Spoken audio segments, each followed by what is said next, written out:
एकदम लाइव में आज हम बात करेंगे उत्तर प्रदेश के विधानसभा चुनावों को लेकर। तमाम जो सियासी दल के नेता हैं जमीन पर उतरकर लगातार मेहनत करते नजर आ रहे हैं। आज सबसे बड़ी जो खबर गोरखपुर से सामने आई, जहां पर देश के प्रधानमंत्री नरेंद्र मोदी और मुख्यमंत्री योगी आदित्यनाथ ने गोरखपुर वासियों को बड़ी सौगात वहां पर दी है। एम्स की सौगात सौंपी है और इसके साथ ही खाद फैक्ट्री जो बीते 24 सालों से बंद पड़ी थी उसको भी शुरू किया गया है। 4 गुना बड़ी क्षमता के साथ इस फैक्ट्री को एक बार से शुरू किया गया है और इसके साथ ही और भी कई विकास की योजनाएं यहां पर सौंपी गई हैं। दूसरी बड़ी खबर मेरठ से सामने आई, जहां पर समाजवादी पार्टी और राष्ट्रीय लोकदल की संयुक्त रूप से गठबंधन के बाद में आज पहली रैली हुई है और उस रैली के दौरान बहुत बड़ी बातें कही गई हैं। अखिलेश यादव ने योगी सरकार पर तंज कसा है, तो वहीं जयंत चौधरी भी अलग अलग तरह के मुद्दों को लेकर हमला करते हुए नजर आए हैं। तीसरी खबर मेरठ से, जहां पर आज जो लखनऊ से तीसरी खबर है, जहां पर प्रियंका गांधी वाड्रा पहुंची, राहुल गांधी पहुंचे और कांग्रेस के घोषणा पत्र को अंतिम रूप देने के लिए आज बहुत महत्वपूर्ण यहां पर बैठक की गई। प्रियंका गांधी ने भी इस दौरान अखिलेश यादव पर हमला किया है, योगी सरकार पर हमला किया है। हाल ही में अखिलेश यादव ने कहा था कि कांग्रेस की जो विधानसभा चुनावों में 0 सीट आने वाली है उसको लेकर पलटवार करती हुई प्रियंका गांधी वाड्रा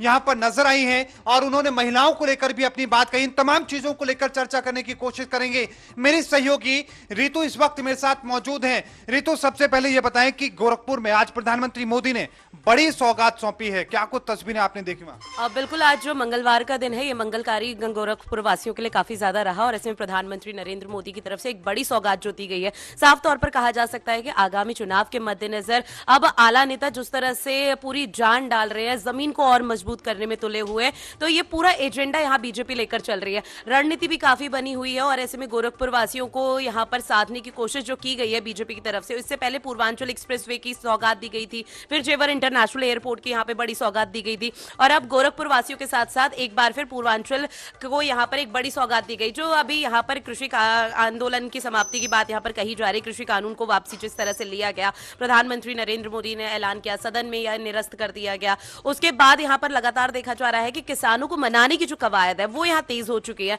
क्योंकि खासा जो नाराज है पश्चिमी यूपी के किसान सबसे ज्यादा माने जा रहे हैं और ऐसे में महंगाई, बेरोजगारी और तमाम मुद्दे उठते हुए नजर आए। अब जो सौगात यहाँ पर पीएम मोदी देते हुए नजर आ रहे हैं, इसके जरिए यहाँ पर रोजगार को बढ़ावा मिलेगा और हर संबोधन में पीएम मोदी रोजगार को किस तरह से युवा यहाँ पर बढ़ चढ़कर हिस्सा ले यहाँ पर, ताकि बेरोजगारी मिटती हुई नजर आए, इस पर सबसे ज्यादा फोकस किया हुआ है। अच्छा, गोरखपुर में एम्स को लेकर बहुत बड़ी बातें कही गई लगातार। न सिर्फ अखिलेश यादव उसको लेकर तंज कसते नजर आए कि एम्स में कभी गोरखपुर में एम्स नहीं बन पाएगा, ये बाबा जी कभी नहीं बनवा पाएंगे, इस तरह की बातें कहते नजर आए। आज जब इसका उद्घाटन किया गया, किस तरह की बातें वहां पर मुख्यमंत्री ने कही, किस तरह की बातें प्रधानमंत्री मोदी कहते रहे? खासतौर पर जो वहां पर वायरल बुखार चढ़ता था, बच्चों को तेलिया बुखार चढ़ता था, जान चली जाती थी, लोग अपंग हो जाते थे, लोग इसको लेकर विकलांग हो जाते थे, तमाम तरह की बातें थी। क्या लग रहा है कि लोगों को सहूलियत मिलेगी 2022 में? बीजेपी के लिए ये सहूलियत काम करती नजर आएगी? देखिए, उद्घाटन, शिलान्यास, इस तरह की चीजें पहले भी बहुत बार की गई है, लेकिन फायदा क्या होता है कि चुनाव से पहले अगर ये सब चीजें बनकर तैयार हो गई, उसका निर्माण हो जाता है तो ठीक है, वरना चुनाव के बाद ये जमीनी स्तर पर जो चीजें होती हैं वो नजर नहीं आती। वही चीज शायद यहाँ पर आ सकती है, लेकिन अगर आमजन के अगर यहाँ पर हित में देखा जाए, आम जनता को बेशक से सौगात दी जा रही है और लोग उस चुनावी जुमले में आ भी जाते हैं, क्योंकि लोग लुभावन तरीके यहाँ पर अपनाए जाते हैं राजनीतिक दल की तरफ से। सीएम योगी आदित्यनाथ की तरफ से लगातार कहा जाता है कि बदमाश नहीं है, यूपी में बदमाश का जो गुंडा राज था वो खत्म हो गया, माफिया राज यहाँ पर खत्म हो गया, तमाम तरह के दावे वादे भी किए जाते हैं, लेकिन वो धरातल पर कितने नजर आते हैं उसकी बानगी उत्तर प्रदेश के वासी अच्छे से जानते हैं। वहीं अब आला नेता यानी कि प्रधानमंत्री नरेंद्र मोदी, जेपी नड्डा और इसके साथ ही अमित शाह की तरफ से भी कई चुनावी दावे वादे किए गए। हालांकि यहाँ पर अमित शाह को बेशक से जो राजनीति का चाणक्य माना जाता है, लेकिन उसके बावजूद भी अमित शाह जिस तरह के दावे वादे करते हुए नजर आते हैं वो भी जमीनी स्तर पर बेहद कम नजर आते हैं। प्रधानमंत्री नरेंद्र मोदी की तरफ से एक बड़ी सौगात दी गई और अपने संबोधन में यहाँ पे कई बड़ी बातें की गई। इसके साथ ही उन्होंने अखिलेश यादव और तमाम जो विपक्षी दल हैं उन पर भी निशाना साधा और उन्होंने कहा कि आज तक ये बन नहीं पाया था, लेकिन अब ये हमारी सरकार में बनता हुआ नजर आ रहा है और अगर आगे भी यहाँ पर 403 विधानसभा सीटों पे अगर हम ही आते हैं और एक बार फिर सत्ता में अगर आते हैं, क्योंकि लखनऊ से जिसकी सत्ता बनती है वही माना जाता है कि दिल्ली में भी उसी का राज बनता हुआ नजर आएगा। और ऐसे में अब यहाँ पर अगर एक बार फिर मोदी सरकार आती है तो फिर वापस से वो जुमलेबाजी जो है वो नजर आएगी और ये सिर्फ बीजेपी का ही नहीं, तमाम विपक्षी दलों के में भी देखा जाता है। अच्छा रितु, एक बात और बहुत दिलचस्प जो हमने आज नोटिस की वो ये कि मुख्यमंत्री योगी आदित्यनाथ ये कहते नजर आए कि इस एम्स की जो आधारशिला रखी थी वो देश के प्रधानमंत्री नरेंद्र मोदी ने रखी थी और आज उद्घाटन भी वो खुद ही कर रहे हैं। ये तंज था अखिलेश यादव पर पूर्वांचल एक्सप्रेसवे को लेकर लगातार जो बातें कही जा रही थी कि इसका शिलान्यास हमने किया, उद्घाटन प्रधानमंत्री मोदी कर रहे हैं, ये काम हमारा था, क्रेडिट कोई और ले रहा है। तो वो क्रेडिट यहां पर दिखाने की कोशिश कर रहे हैं कि हमारा ही है। देखिए ये होड़ जो मची हुई है क्रेडिट लेने की, ये कोई पहली बार नहीं है। इससे पहले भी हमने देखा था पूर्वांचल एक्सप्रेस में किस तरह से राजनीति हुई थी और क्रेडिट लेने की होड़ थी। लेकिन पूर्वांचल एक्सप्रेस में सपा बसपा कांग्रेस तक यहाँ पर मैदान में आ गई थी कि जब हमारा राज था, हमारी तत्कालीन सरकार थी, उस दौरान हमने यहाँ पर उद्घाटन किया था, इस तरह की योजनाएं यहाँ पर दी गई थी और सिर्फ नाम बदलकर यहाँ पर अब बीजेपी अपना काम करती हुई नजर आ रही है। जेवर इंटरनेशनल एयरपोर्ट के दौरान भी हमने वही चीज देखी कि क्रेडिट की होड़ मच गई थी, तो क्रेडिट की होड़ अब यहाँ पे लेती हुई नजर आ रही है। लेकिन सवाल यहाँ पर यह है कि अगर क्रेडिट की होड़ यहाँ पर ली जा रही है और आप जो भी यहाँ पे विपक्षी दल थे उनकी तत्कालीन सरकार के दौरान इस तरह का काम किया गया था, तो जनता को नजर क्यों नहीं आया, जनता के सामने वो चीजें क्यों नहीं आई और मीडिया में भी फिर उस तरह की चीजें नहीं आई थी। अब ऐसे में प्रधानमंत्री नरेंद्र मोदी ने जो गोरखपुर वासियों को सौगात दी, तो जाहिर सी बात है कि इसमें विपक्षी दल भी मैदान में कूदेगा और अब जो होड़ वाली है राजनीति, ये सिर्फ सपा की तरफ से नहीं बाकी दलों से भी सामने आएगी। अच्छा, अब दूसरी खबर का जिक्र करते हैं। मेरठ से दूसरी बड़ी खबर सामने आई। आज राष्ट्रीय लोकदल और समाजवादी पार्टी की संयुक्त रूप से रैली हुई है। सीधे तौर पर योगी सरकार पर हमला किया गया, किसानों की तमाम तरह की बातें कही गई। वहां पर इसको लेकर वहां पर सीधे तौर पर अखिलेश यादव टिकैत की तारीफ करते नजर आए। चौधरी चरण सिंह का उन्होंने जिक्र किया। जयंत चौधरी ये कहते रहे कि सरकार हमारी बनेगी, दोनों का गठबंधन है, डबल इंजन की सरकार 22 में बनने वाली है, बीजेपी जाने वाली है। क्या तस्वीर आपने वहां देखी? देखिए पहली गठबंधन का जो औपचारिक ऐलान था वो सपा और रालोद की तरफ से किया नहीं गया था और सपा प्रमुख अखिलेश यादव और यहाँ पर राष्ट्रीय अध्यक्ष जो आरएलडी के हैं जयंत चौधरी, उनकी तरफ से गठबंधन के बाद ये पहली रैली थी जिसे ऐतिहासिक बनाने की बात की जा रही थी दोनों की तरफ से। और इससे पहले एक प्रेस कॉन्फ्रेंस भी की थी जिसमें तमाम तरह के वादे किए गए थे कि अगर हमारी सरकार आती है तो हम इस तरह से करेंगे, क्योंकि विपक्ष का भी फिलहाल जो एजेंडा सामने आया वो ये है कि बीजेपी का सुपड़ा साफ करना है। अब ऐसे में किसानों को साधने की तो बात की ही जा रही है, क्योंकि जो आज भी यहाँ पर रैली हुई ये पहले सिर्फ आरएलडी की होनी थी, लेकिन अब दोनों ने गठबंधन के बात किया और एक औपचारिक ऐलान कर दिया। सीट के बंटवारे के साथ साथ उम्मीदवार और तमाम बातों का यहाँ पर जिक्र किया गया। इसके साथ ही बीजेपी तो सबसे ज्यादा मेन एजेंडा है, वही फोकस पे रहता है कि किस तरह से उस पर किन मुद्दों को लेकर निशाना साधा जा सकता है और वही चीज आज यहाँ पर देखी गई। उसकी बानगी की तस्वीर सामने आई कि सपा प्रमुख अखिलेश यादव जयंत चौधरी की तरफ से बीजेपी पर निशाना साधा गया। कई मुद्दों को लेकर हावी हुए, लेकिन जो सबसे महत्वपूर्ण मुद्दा है वो किसान आंदोलन है, क्योंकि किसान आंदोलन के दौरान हमने देखा कि एक साल हो चुका है, एक साल से जो राजनीति यहाँ पर इर्द गिर्द घूम रही है किसान आंदोलन के जरिए, वो यहाँ पर साफ तौर पर देखी जा रही है। और जो पिछले अभी चुनाव हुए थे 5 लोकसभा सीट और बाकी विधानसभा सीटों में, उसमें भी हमने देखा था सबसे ज्यादा जो घाटा बीजेपी को हुआ वो किसान आंदोलन की वजह से हुआ था। तो विपक्ष के अभी जो मूड है वो फिलहाल यही नजर आ रहा है कि किसान आंदोलन की आड़ में, क्योंकि वो नहीं चाहता कि किसान आंदोलन खत्म हो और वो चाहता है किसान आंदोलन की आड़ में हम अपनी रणनीति को आगे बनाएं और जिस तरह से बाकी यहाँ विधानसभा चुनाव और लोकसभा सीट में देखने को मिला था, वही अब आगामी 2022 विधानसभा चुनाव में वही तस्वीर सामने आए और बीजेपी का सुपड़ा साफ हो सके। अच्छा, एक बात बहुत दिलचस्प यहां पर आज देखने को मिली रितु कि जो होर्डिंग वहां लगाए गए थे रैली स्थल के पास में, चौधरी चरण सिंह की होर्डिंग वो भी बड़ी थी, अजीत चौधरी की होर्डिंग थी वो भी बड़ी थी, जयंत चौधरी की होर्डिंग वो भी बड़ी थी, लेकिन अखिलेश यादव की जो होर्डिंग थी वो छोटी थी। इनके क्या मायने हैं? सियासी तौर पर लोग इसको किस तरीके से लेंगे? देखिए सियासी तौर पर इसे कैसे लिया जा सकता है ये तो अभी कुछ अंदाजा नहीं लगाया जा सकता, लेकिन सपा प्रमुख अखिलेश यादव जिस तरह से जिक्र किया आपने कि उनकी होर्डिंग में फोटो छोटी थी, तो इससे अंदाजा लगाया जा सकता है सपा प्रमुख अखिलेश यादव अपना कद बढ़ाने में लगे हैं और इसका जो अब सियासी मायने निकाला जाएगा वो यही होगा कि सपा प्रमुख अखिलेश यादव बाकी लोगों को यहाँ तवज्जो दे रहे हैं ताकि किसी भी तरह का बाद में कोई अंदरूनी कलह या मनमुटाव वाली स्थिति पैदा ना हो, तो इसको लेकर वो अपने आप को तवज्जो दे रहे हैं, क्योंकि अखिलेश यादव किसी भी परिचय के मोहताज नहीं है पहली बात। और अखिलेश यादव ऐसे हैं कि वो कहीं भी जाएंगे तो 10 लोग वैसे ही खड़े हो जाते हैं, तो उनको अभी फिलहाल कि अपनी होर्डिंग बड़ी या छोटी करने में कोई दिलचस्पी नहीं है। अब वो जितना छोटा, कहा जाता है कि जितना छोटा कद हो, अगर इंसान की सीरत उस तरह से उभर कर सामने आए तो वो बड़ा कद माना जाता है और वही अखिलेश यादव यहाँ करते हुए नजर आ रहे हैं कि अपनी होर्डिंग छोटी और बाकियों की होर्डिंग यहाँ बड़ी कर रहे हैं। तो ये भी पूरा एक राजनीतिक एजेंडा है कि किस तरह से यहाँ पर बाकी हथकंडों को अपनाया जा सकता है और जनता को अपनी तरफ आकर्षित किया जा सकता है। तीसरी खबर का हम रुख करते हैं। लखनऊ में आज प्रियंका गांधी वहां पर पहुंची, राहुल गांधी वहां पर पहुंचे और घोषणा पत्र को अंतिम रूप देने के लिए बैठक की गई। उसको लेकर आप क्या कुछ कहेंगे?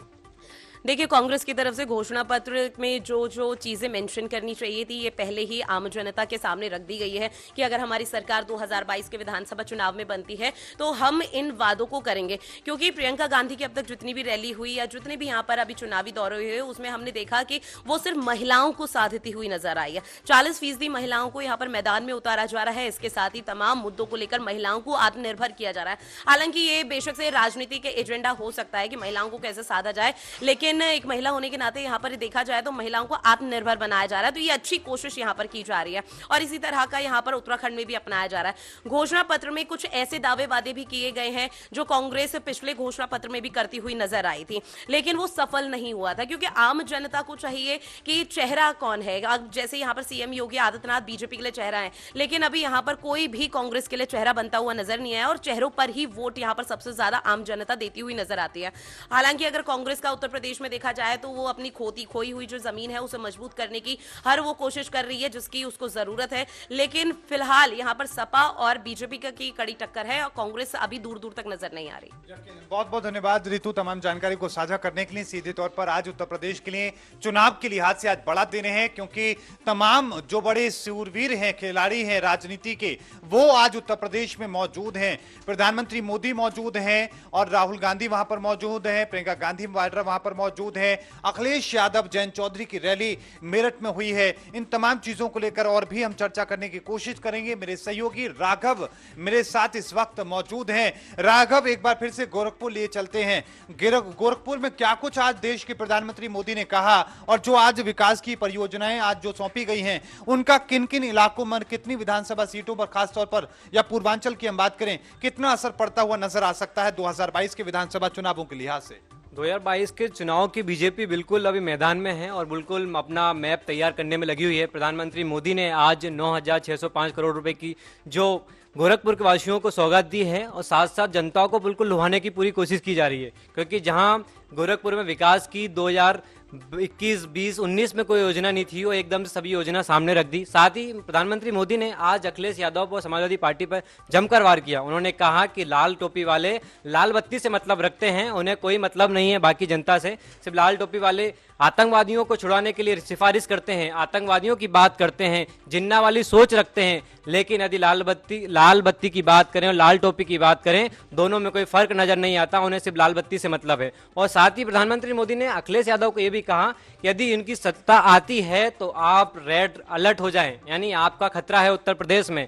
तो बहुत सारे निशाने भी साधे हैं और योजना भी उन्होंने जनता को दी है, जनता को लुभाने की भी बात की है और साथ में विपक्ष पे भी निशाना साधा है उन्होंने। अच्छा राघव, आगे बढ़े, लेकिन एक दिलचस्प बात जो प्रधानमंत्री मोदी के मुंह से वहां पर कही गई, उन्होंने कहा कि आतंकवादियों को छुड़ाने की बातें वो कह रहे हैं। ये किस संदर्भ में कहा गया? क्या ये मुजफ्फरनगर में जो दंगे हुए थे उसके बाद जो कार्रवाई सपा सरकार के कार्यकाल के दौरान हुई थी, क्या उसके लिहाज से है? किस संदर्भ में उन्होंने ये निशाना साधने की कोशिश की है?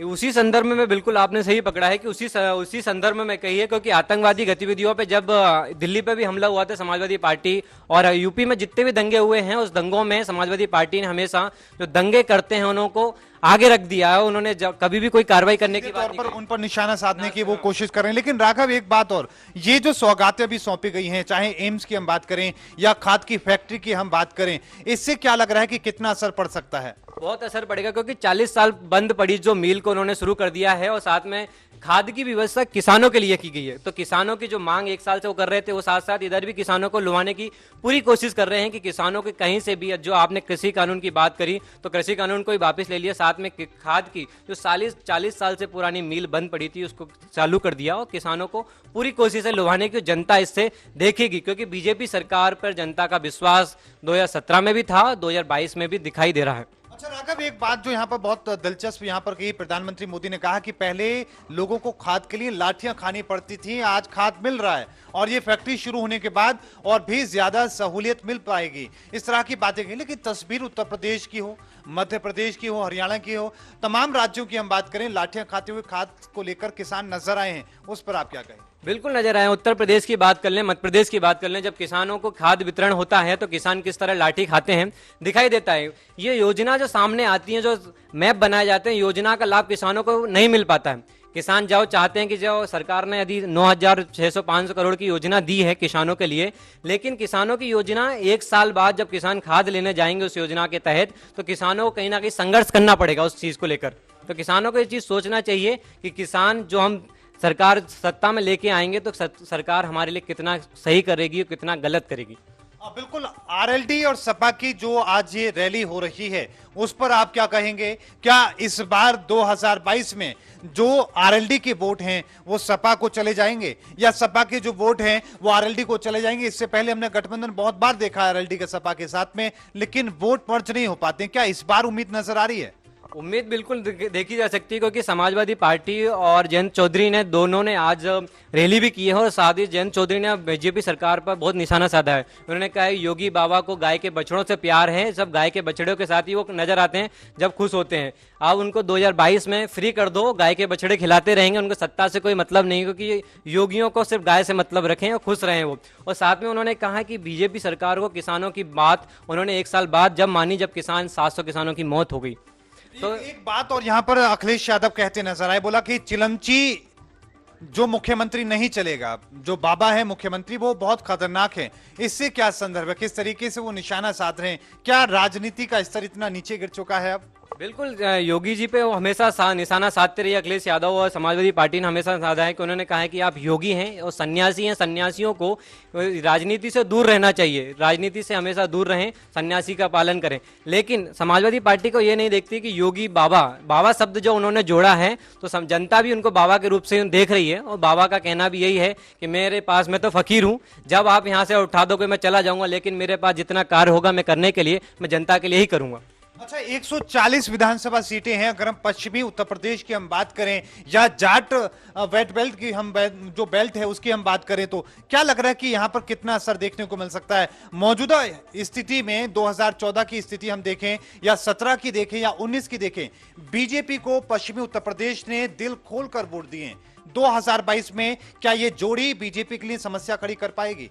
समस्या खड़ी तो नहीं कर पाएगी, लेकिन समस्या का थोड़ा वो समस्या रास्ते में थोड़ी मुश्किल आ सकती है, क्योंकि समाजवादी पार्टी और जयंत चौधरी की पार्टी ने कहीं ना कहीं जाट समुदाय को, यादव समुदाय को जोड़ के रखा था पहले भी। तो कहीं ना कहीं देख सकते हैं कि जो सीटों की वादा कर रही है बीजेपी, जो 2017 में सीटें आई थी उससे कम सीटों का आकलन किया जा सकता है कि 2017 की सीटें और 2022 की सीटों में कहीं ना कहीं फर्क दिख सकता है। लेकिन एक ये बात बहुत कही जा रही है कि भाई किसानों का जो मसला है इसको बहुत जिंदा रखने की कोशिश लगातार की जा रही है। किसानों के मसले को समाधान उसका हो चुका है, केंद्र सरकार ने उसको लेकर फैसला ले लिया है, किसान अभी भी हालांकि बैठे हुए हैं, लेकिन आप इसको लेकर क्या कहेंगे? क्या किसानों के मसले को चाहे अखिलेश यादव हो या जयंत चौधरी हो पश्चिमी उत्तर प्रदेश में भुना पाएंगे?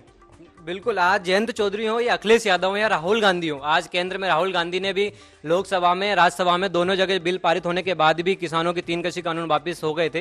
लेकिन आज राहुल गांधी ने सदन में रखी बात कि 700 किसानों की जो लिस्ट हमारे पास है, सरकार ने अभी तक मुआवजा नहीं दिया है। वहीं पंजाब सरकार ने 400 किसानों को मुआवजा दिया है, 5-5 लाख का मुआवजा देने के बाद 150 से अधिक परिवारों को उन्होंने नौकरी भी दी है। तो कांग्रेस के नेता, बड़े बड़े नेता अगर राहुल गांधी हो, प्रियंका गांधी हो, हमेशा ये कहते हैं। तो 2022 यूपी चुनाव में ये किसानों को साधने की बिल्कुल कोशिश कर रहे हैं, किसानों के मुद्दे को लेकर, क्योंकि किसानों की, अखिलेश यादव ने भी कहा है कि आज यदि हमारी सरकार आती है तो हम स्मारक बनाएंगे किसानों के, जो शहीद किसानों हैं, तो हम जितनी भी कुर्बानी हुई है तो हम उनको याद करते रहें। लेकिन ये बात यह, किसानों का वो आंदोलन चल रहा था, उससे पहले आपने यदि विकास का कार्य क्या किया है? और दूसरे मुद्दे भी तो हो सकते हैं आपके सामने। राम मंदिर का मुद्दा बीजेपी के पास था, तो अखिलेश यादव के पास कौन सा मुद्दा है? अभी किसान मुद्दे को साइड में रख दें तो अखिलेश यादव के पास अभी कोई मुद्दा नहीं है यदि 2022 के इलेक्शन देखे जाए तो। अच्छा राघव, एक अंत में एक सवाल और ये होगा कि प्रियंका गांधी वाड्रा आज लखनऊ पहुंची हुई है, उन्होंने अखिलेश यादव पर पलटवार किया, उस बयान के ऊपर पलटवार किया जिसमें उन्होंने कहा कि कांग्रेस की 0 सीट आएंगी। उस पर उन्होंने पलटवार करते हुए कहा कि हमारी कितनी सीट आएंगी वो कोई ज्योतिषी नहीं है अखिलेश यादव। किस तरह की तस्वीर आप देख रहे हैं? मैं तस्वीर ये देख रहा हूँ 2017 में जब गठबंधन हुआ था सभी दलों का, तब ये एक दूसरे पे लेके चल रहे थे, बीजेपी को हराने की पूरी कोशिश की। लेकिन आज वो गठबंधन टूटकर अलग अलग हो गया। तो ये अखिलेश यादव और कांग्रेस का मैं कुछ नहीं कह सकता, क्योंकि अपनी जमीन तलाश रहे हैं, कांग्रेस अपनी जो खोई हुई जमीन को तलाश रहे हैं, क्योंकि मेरठ, अलीगढ़ जो इनकी मेन सीटें थी वही जा चुकी हैं। तो कांग्रेस का भी वजूद यूपी में कुछ नजर नहीं आ रहा है। यकीनन। बहुत बहुत धन्यवाद राघव, तमाम जानकारी को साझा करने के लिए। सीधे तौर पर वजूद को बचाए रखने का ये संघर्ष है और इस संघर्ष में कौन कितना सफल हो पाता है ये देखना दिलचस्प होगा। मेरे सहयोगी वसंत इस वक्त मेरे साथ मौजूद हैं, उनसे भी हम समझने की कोशिश करेंगे। सबसे पहले ये समझाने की हमें कोशिश करें कि आज जो प्रियंका गांधी वाड्रा ने गंभीर बात कही है, इस तरह के आरोप प्रत्यारोप अगर विपक्षी आपस में ही करते रहेंगे, क्या इसका फायदा बीजेपी को हो सकता है 22 में? देखिए, हमने 2017 में भी देखा, जो महागठबंधन हुआ उस टाइम सब एक थे, पर आज चुनाव में कुछ ऐसी जो कंडीशन पैदा हो, ऐसी परिस्थितियां पैदा हो गई हैं कि कांग्रेस और सपा एक दूसरे के खिलाफ बयानबाजी, आरोप प्रत्यारोप का दौर जारी है और कहीं ना कहीं कांग्रेस अपनी खोई हुई सत्ता को वापस लेने की कोशिश कर रही है, जिसके चलते आरोप प्रत्यारोप का जो दौर है वो जारी है और प्रियंका गांधी वाड्रा की ओर से तीखे वार अखिलेश यादव पर किए जा रहे हैं। लेकिन अखिलेश यादव और प्रियंका गांधी की हम बात करें, अखिलेश यादव हो या फिर कांग्रेस की बात करें, सपा की बात करें या एआईएमआईएम की हम बात करें या फिर आरएलडी की बात करें, अगर आपस में ही लड़ती रहेंगी, क्या इसका फायदा बीजेपी को मिलेगा? देखिए, तमाम पार्टियों का जिनका पहले गठबंधन जो है वो सफल नहीं हो पाया था, वो अब अलग अलग हो चुके हैं, ठीक है। और पहले जो महागठबंधन हुआ था, इनका वोट बैंक एक तरफ था और बीजेपी का अलग अलग था। अब जब महागठबंधन नहीं है तो कहीं ना कहीं बीजेपी को साफ तौर पर वोटों का फायदा आगामी यूपी विधानसभा चुनाव में देखने को मिल सकता है। अच्छा, आज प्रधानमंत्री मोदी गोरखपुर वासियों को बड़ी सौगात उन्होंने सौंपी है, क्या असर उसका पड़ता नजर आ सकता है 22 में? देखिए, गोरखपुर जो कि है सीएम योगी का भी गढ़ रहा है, वहाँ पर एम्स और एम्स की सौगात प्रधानमंत्री मोदी ने सौंपी है और फर्टिलाइजर जो फैक्ट्री है उसको स्टार्ट किया गया है। इसीलिए तमाम 9600 करोड़ की सौगात जो है बीजेपी ने गोरखपुर को सौंपी है। तो बीजेपी का जो रुख है वो ये है कि जो गोरखपुर की जनता है उसको लुभाने का कहीं ना कहीं सौगात देकर प्रयास कर रही है बीजेपी इस समय। जी, यकीनन एक बात और समझने की कोशिश करें कि पूर्वांचल इलाके में कितना असर पड़ेगा इसका, लोगों पर क्या असर पड़ता नजर आएगा। हमने देखा कि वायरल बुखार किस तरीके से लोगों को परेशान करता था, बच्चे उनकी मौत हो जाती थी, लेकिन एम्स बनने के बाद क्या उनको सहूलियत मिल पाएगी? देखिए, एम्स अब गोरखपुर में बनने जा रहा है, जिसका लोकार्पण प्रधानमंत्री मोदी ने आज की रैली के दौरान किया। तो कहीं ना कहीं वहां की स्थानीय जनता को इसका लाभ मिल पाएगा, क्योंकि जिन लोगों को पहले इलाज नहीं मिल पाता था और एम्स में मुफ्त इलाज होता है, उसके चलते स्थानीय जनता को इसका जो लाभ है वो पुख्ता तौर पर देखने को मिलेगा। बहुत बहुत धन्यवाद बसंत, तमाम जानकारी को साझा करने के लिए। मेरे सहयोगी विशाल भी इस वक्त मेरे साथ मौजूद हैं। विशाल, आप किस तरीके से देख रहे हैं आज उत्तर प्रदेश में 3 बड़ी रैलियां तरीके से आप देख सकते हो? एक तरफ प्रधानमंत्री मोदी की रैली है, दूसरी तरफ अखिलेश यादव की, और तीसरी जो बड़ी खबर जो लखनऊ से सामने आई है, किस तरीके से आप देख रहे हैं?